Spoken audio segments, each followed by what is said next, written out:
told me that come 2023, she's going to leave this country. It doesn't matter where, either Congo, Tongo, anywhere. She just has to leave this country. I'm like, is it that bad? Before, I used to think it was just we young people who want to travel, till I learned that old people are not even taking chances. But okay, older people, because if I say old people, it's like there are no in between.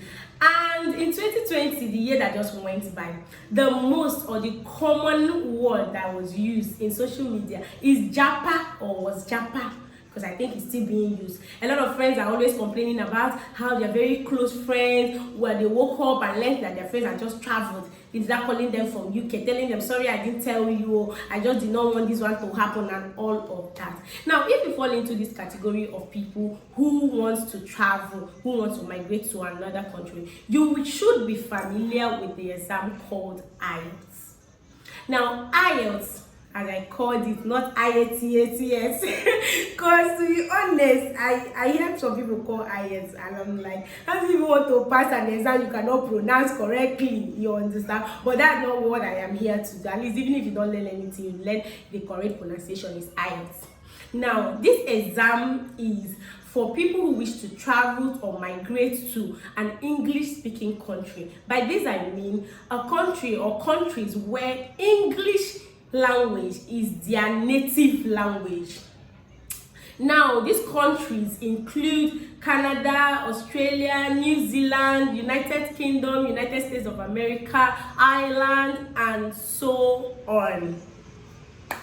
Now, let's talk about IELTS. What is IELTS? Just like I said, it's an exam. And it actually stands for International English Language Test System, an exam that will be set for you. So Igbo is assuming that we don't know how to speak English. So you have to prove to them that you can speak English. So if you can speak English, you can pass this exam. But it's actually not that simple. So this exam is actually divided into two, general and academic. General has to do with for people who just want to travel out to go and work. They have no plans to school. And academic is for people who want to travel to go and work. To go and school, and at some point work. So either ways, one thing about general is that you can't get there and want to start schooling. So academic is actually better. If at any point you want to school, work, academic is the most preferred. And there is standard and there is UKVI. For someone like me, I wrote standard. At the point, as of when I wanted to register, I actually did not know the difference between standard and UKVI. But I heard that UKVI is for UK. I don't actually know if this the authenticity of this, and standard you can use it for other countries. This is what I heard, but I'm not really sure about this. And then IELTS is made up of 4 modules. By 4 modules, I mean 4 different exams you have to write. You have listening, you have reading, you have writing, and you have speaking. Now, let's start with listening. Just like the name says, you listen and you answer. It is made up of 4 sections. The first section is the simplest one. You just hear, you write. From the second section, it starts getting complicated, a bit complicated. But the truth about listening is that it is something that you can practice by yourself and over time improve. It has a couple of questions that you're going to be asked: completion, maps. It's mostly sentence completion or whatever. You just have to complete something. You just have to hear and jot down something. And then we have reading. Reading is made up of 3 passages, 3 different passages. As you go from 1, 2, 3. The first one is usually the simplest, then you have the second one, then you have the third one, which is the oga pata. One thing I will have to tell people, I love to tell people when it comes to reading, is the fact that you have to really practice. If you've not started making 35 to 40 when you practice under examination condition, which is 1 hour, give yourself 1 hour. Get to know what 1 hour looks like before you sit for this exam. For me, I felt reading was the most tedious. But for some people, they tell me that reading is the easiest. Maybe because I'm a science student, I really did not have time to know all those God, I don't want to scare anybody, but truth.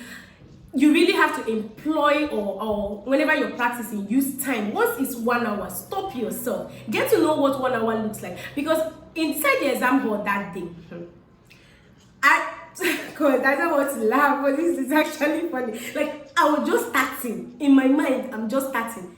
What I'm hearing is 20 minutes gone. And they are not going to allow you to come in with your watch or your whatever to remind you of time. And they keep time far away from you. So I feel like before you even bring up your head to check time on the wall, 1 minute have gone. You don't want to waste 1 minute checking time when I can use it and answer one question. So this is just me saying that reading is a bit tricky. Learn how to spot out answers, the matching of headings, the true false not given are the most complicated ones. Learn how to master it, and I could help you do that.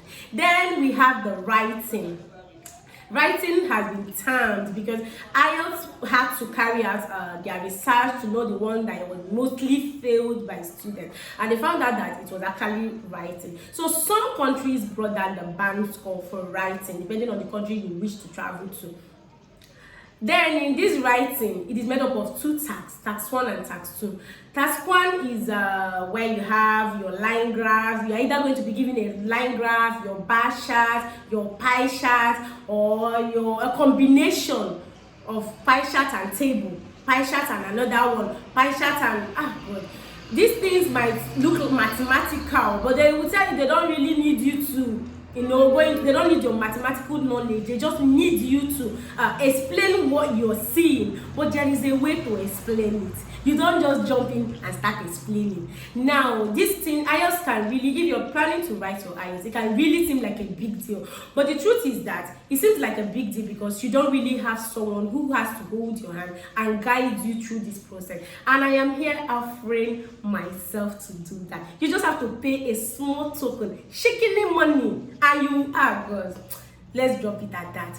Then we talk about task 2. In task 2 writing, which is where the cocoa is, because I read with that IELTS task 1, writing task 1 makes up 33% and task 2 is 77%. So you really have to put in your power, right?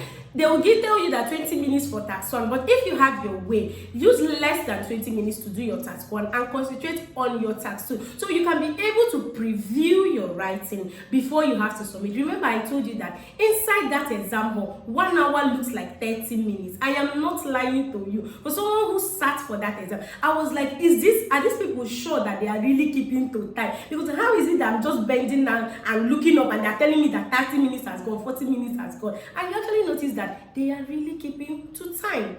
So that is all I will say for right. Okay, you have your agree or disagree, advantages or disadvantages, cause or effect. I know it is 4 or 5, and all of that. They are either going to ask you just one of these. So you need to practice for all of this. Know how to write any of these questions. And in my class, I am going to have help tutor you and also have you write, and then I vet and determine where you have your weaknesses, help you improve on that, and have you write again. The first thing I'm actually going to do is to know when you're ready to register for this exam. A lot of people fail IELTS because they will go to register for it when they are not ready. And the last one we have is speaking. Speaking. If you're not a talkative or if you don't know, you know how those, I don't like talking. Talking is not really my thing. I'm sorry, but you find speaking a little challenging, you understand? So speaking, it's not like you go there and just be talking anyhow, because they're going to be asking you. And I noticed in my speaking, for example, I was able to guide my examiner with the things I was saying. You have this thing from the time they start asking you questions, how you answer. They are going to I don't know, ask you another thing based on how you are answering. And the thing no one told me, or I never got to prepare for in my speaking, was the fact that the timing. You know, they tell you, or when I was preparing with my Cambridge and watching YouTube videos, I felt like they would just ask you, what do you know about art? And you take your time, you understand. But they are like, okay, let me try to remember one of the questions I was asked. They were like, where are you from? And most of the videos I watch online are Oyibo people. So when they say where they are from, I can't really relate how I could talk about where I am from in their own way. So this is why you need a fellow Naija person to help you pass your IELTS. Seriously. You might think this is not really going to make sense, but a lot of people fail IELTS because they have an Oyibo prepared them. I'm not trying to say an Oyibo tutor is bad, but I don't know, let me just leave it at that. Then the timing, I don't even think these people give you up to 10 seconds and they ask you another question. So you need to be that kind of person who can be talking and be thinking of the next possible thing. Except in part 2 where you're giving a minute to think, to come up with all you need to talk about, and then 2 minutes to talk about it.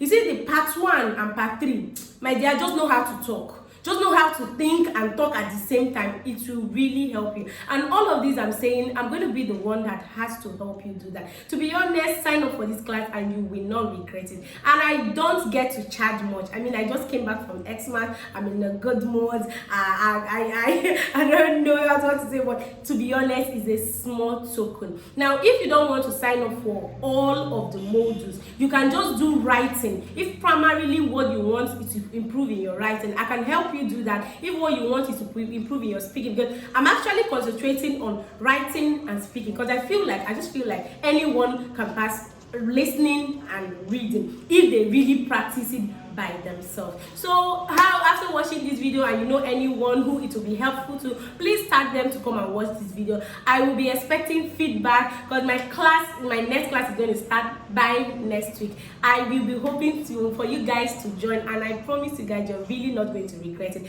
I have been a teacher all my life, maybe because my mom is a teacher. I just love to teach, and after writing my IELTS and knowing what I passed through, looking for people that will help me pass, I feel like I am in the best position